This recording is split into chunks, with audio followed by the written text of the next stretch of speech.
Last part में हमने देखा था कि जेन से लड़ते वक्त मोबिंग ने उस केओस गेट को एक्टिवेट कर दिया था और वो जेनी को पकड़कर अपने साथ उसके अंदर ले जाता है। साथ ही उसने वहाँ केओस स्टॉर्म भी क्रिएट कर दिया था जिसे जेन और डिंकन अपनी एनर्जी कंबाइन कर रोकने की कोशिश करते हैं। लेकिन तभी वहाँ उस केओस गेट से एक एनर्जी निकलती है और उनके सामने एक स्पिरिट आ जाती है, जिसके बाद अचानक से जिन अपने रियल वर्ल्ड में पहुंच गया था जहां वो अपने पेरेंट्स से और अपने बचपन के दोस्त से मिलता है। साथ ही जब वो जियोंग के साथ पास वाले टेंपल जाता है तो वहां जिन एक लड़की को भी देखता है जो बिल्कुल जेनी की तरह दिख रही थी। अब आगे तो इस पार्ट की शुरुआत में हम देखते हैं कि जेनी जिन को देखकर कहती है कि यंग मास्टर, आप इतनी देर से मेरा पीछा कर रहे थे, क्या आप मुझसे कुछ कहना चाहते हैं? जिस पर जिन कहता है कि मैं तुम्हें कैसे बताऊं, पर तुम्हें पहली बार देखने के बाद से ही मैं तुम्हें पसंद करने लगा हूं। इस पर जेनी ब्लश करती है, पर तभी इतने में ही जिन की तरफ एक तीर आता है जो देखते हुए जेनी आगे बढ़कर उसे बचाने जाती है, पर जिन जेनी को एक हाथ से पकड़ते हुए साइड कर लेता है और दूसरे हाथ से उस तीर को भी पकड़ लेता है, पर इसकी वजह से उसके गाल पर हल्का सा कट लग गया था। अब जिन लोगों ने वो तीर चलाए थे वो लोग जिन से कहते हैं कि तुम जानते भी हो कि तुमने किसको पकड़ रखा है। इस पर जिन उनसे कहता है कि मुझे ये सब नहीं जानना, क्योंकि मैंने जिसको पकड़ रखा है अब वो मेरी है। अब वो लोग नीचे आकर जेन से कहते हैं कि मिस को मास्टर वैन के घर पर बुलाया है और हमें ऑर्डर है कि हम उन्हें लेकर आए, इसलिए तुम हमें नहीं रोक सकते। लेकिन इस पर जेन कहता है कि अगर ऐसी बात है तो तुम खुद हमें पकड़ लो, और इतना कहते हुए जेन जेनी को उठाकर वहां से भागने लगता है, जिसके बाद वो लोग जेन का पीछा करने लगते हैं। तो ये देखकर जिन वहां उन घरों की छत पर आ जाता है जहां भागते हुए जेनी चांद को देखती है और कहती है कि आज चांद कितना खूबसूरत लग रहा है, जिस पर जिन कहता है कि हाँ, बिल्कुल तुम्हारी तरह। अब हम देखते हैं कि वो लोग भागते हुए उसी टेंपल के पास आ चुके थे जहां जिन पिछले पार्ट में आया था, जहां जिन देखता है कि उस टेंपल पर जो स्क्रिप्चर्स बने हुए थे वो अब गायब होने लगे हैं। जिसके बाद जिन जेनी को नीचे उतारता है, लेकिन तभी वो लोग जिन का पीछा करते करते वहां आ जाते हैं। तो जेनी उनसे कहती है कि जिन को कुछ मत कहना, मैं तुम्हारे साथ चलूंगी।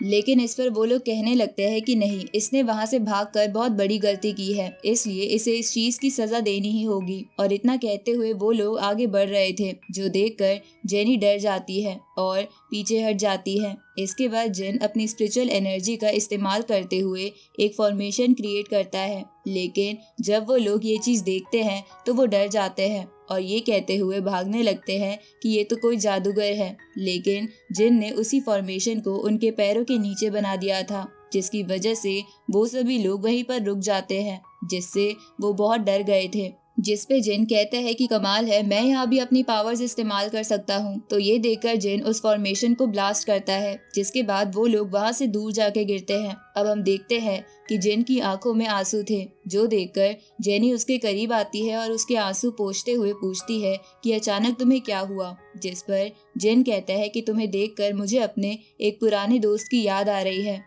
जिस पे जेनी भी कहती है कि हाँ, मैं भी जब आपसे पहली बार मिली तो मुझे भी ऐसा लग रहा था कि हम पहली बार नहीं बल्कि पहले भी मिल चुके हैं। अब इस पर जिन उसका हाथ पकड़ते हुए कहता है कि हाँ, हो सकता है, पर तुम सच में बिल्कुल मेरी दोस्त की तरह ही दिखती हो। और ये कहकर वो अचानक से ही उसका हाथ छोड़ देता है और कहता है कि भले ही तुम उसकी तरह दिखती हो, लेकिन तुम वो नहीं हो, क्योंकि असली जेनी मुझे कभी भी मुसीबत में देखकर अपने कदम पीछे नहीं करती। जिसके बाद जेन वहां से जाने लगता है। तभी हम देखते हैं कि अचानक वो सारी जगह टूटने लगती है, क्योंकि ये सब असल में एक इल्यूजन था। साथ ही वो नकली इल्यूजन वाली जेनी चिल्लाते हुए कह रही थी कि वो असली जेनी है, लेकिन जिन उसके लिए नहीं रुकता और मन में सोचने लगता है कि उसे कैसे भी करके यहाँ से बाहर निकलना होगा। थोड़ी देर बाद उसकी आंख खुलती है और हम देखते हैं कि वो अभी स्पेस में था, जहाँ उसके आसपास एक बैरियर बना हुआ था। तो वो कहता है कि रिवर माउंटेन मैप ने मुझे बचा लिया, नहीं तो मेरी बॉडी स्पेस में सरवाइव ही नहीं कर सकती थी। तभी वो सामने उसी स्पिरिट को देखता है जो उसे वहाँ केओस गेट के पास दिखी थी। तो जिन उसे देखते ही पूछता है कि आखिर तुम हो कौन और जेनी और बाकी सभी कहाँ पर है। जिस पर वो स्पिरिट कहती है कि पहले तुम बताओ कि आखिर तुमने उस ड्रीम को क्यों तोड़ दिया, क्योंकि तुम जैसा चाहते थे उसमें सब कुछ वैसा ही तो हो रहा था। लेकिन इस पर जेन कहता है कि इस सब का क्या फायदा, क्योंकि था तो वो सब नकली ही। अब जेन खड़े होते हुए कहने लगता है कि मैं नहीं जानता कि तुम कौन हो, लेकिन मैं यहाँ से आजाद होकर अपने दोस्तों को ढूंढ कर ही रहूंगा। और इतना कहते हुए जिन अपनी एनर्जी को रिलीज करता है और बहुत स्पीड से आगे बढ़ता है, जिसके बाद वो स्पिरिचुअल बॉडी डिसअपियर होने लगती है। साथ ही वो कहती है कि तुम जो भी कर रहे हो उससे बाद में तुम्हें पछताना होगा। अब हम देखते हैं कि जिन वहां उसके सबसे नजदीक वाले प्लेनेट की तरफ बढ़ रहा था, जो कि असल में अर्थ ही थी। यहाँ अर्थ के ग्रेविटेशन की वजह से उसकी स्पीड बहुत ही ज्यादा बढ़ चुकी थी। साथ ही अर्थ के करीब आते हुए उसकी जो स्पिरिचुअल एनर्जी है वो सप्रेस होना शुरू हो जाती है और रिवर माउंटेन मैप के आसपास जो बैरियर क्रिएट हुआ था वो भी डिस्ट्रॉय हो जाता है, जिसकी वजह से जिन की बॉडी पर भी कुछ कट्स लगने स्टार्ट हो गए थे। अब जिन की स्पीड और ज्यादा तेज होती है और यहाँ से सीन चेंज हो जाता है और हम अर्थ पर बनी एटर्नल लाइफ पैलेस नाम की जगह को देखते हैं, जहाँ पर एक सीनियर अपने सभी डिसिपल से कह रहा था कि वॉइड जेड स्वॉर्ड पैलेस से बहुत सारे जासूस हमारे यहाँ पर हम पर नजर रखने आ रहे हैं, इसलिए हमें इस चीज पर ध्यान देना होगा और उन्हें किसी भी तरह पकड़ना होगा। साथ ही वो सीनियर उनसे ये भी कहते हैं कि अगर उन्हें कोई भी मिलता है तो उन्हें उसे जिंदा पकड़कर लाना है, जिस पर वो सभी डिसिपल्स हाँ करके वहां से चले जाते हैं। अब अगले सीन में हम देखते हैं कि उन डिसिपल्स को कुछ स्पिरिचुअल एनर्जी महसूस होती है और वो वहां उसके पास वाले जंगल में उस एनर्जी का पता लगाने आ जाते हैं।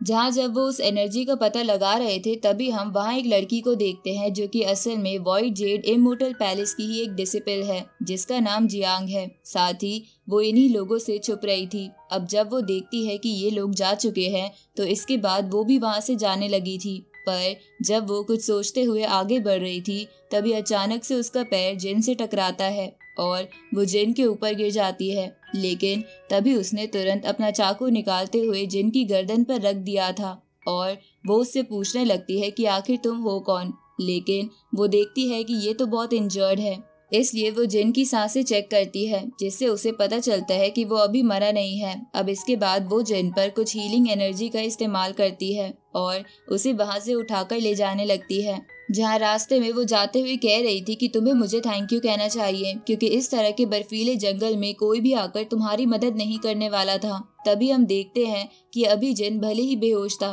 लेकिन उसकी बॉडी बहुत ही तेजी से रिकवर कर रही थी। साथ ही वो जिन को वॉइड जेड स्वॉर्ड पैलेस की तरफ ले जा रही थी। लेकिन तभी वहां वो एटर्नल लाइफ पैलेस के डिसिपल्स जियांग के सामने आ जाते हैं और कहते हैं कि तुम्हें क्या लगा कि तुम हम पर नजर रखोगी और हमें इस बात का पता भी नहीं चलेगा। साथ ही वो कह रहे थे कि अब तुम यहाँ से जिंदा बचकर नहीं जा सकती। पर ये सुनते हुए जियांग तुरंत ही जिन को वहां नीचे गिरा देती है और कहती है कि मैं नहीं बल्कि ये लड़का वॉइड जेड स्वॉर्ड पैलेस से बिलोंग करता है। मैंने तो इससे फाइट करके इसे हराया है। ये मुझे जबरदस्ती यहाँ लेकर आया था और वैसे भी मैं इसे उठाकर एटर्नल लाइफ पैलेस में ही लेकर आ रही थी।